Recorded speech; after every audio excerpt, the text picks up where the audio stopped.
Il explique que son plafond, c'est un plafond fait en dalles de liège. Vous savez, c'est les trucs qu'on peut soulever et décaler. C'est les plafonds les moins rassurants du monde, qu'on se le dise. Après avoir entendu du bruit venir de là-haut, il a donc regardé ce qui se passait, là d'où venait le bruit, et il a vu une dalle se soulever, être décalée sur le côté, et il a vu le reflet de la lumière dans ce qui s'apparentait à être 2 yeux dans le noir.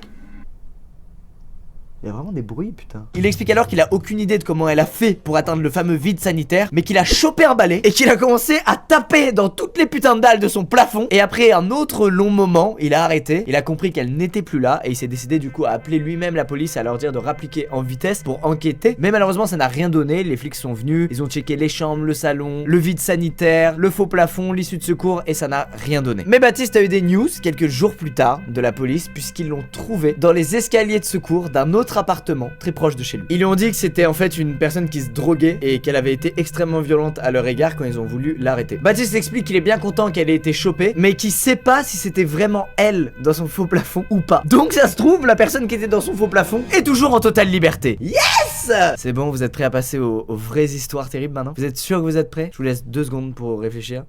On y va. Lucie a rencontré, comme beaucoup de filles, un mec sur Tinder qui lui plaît.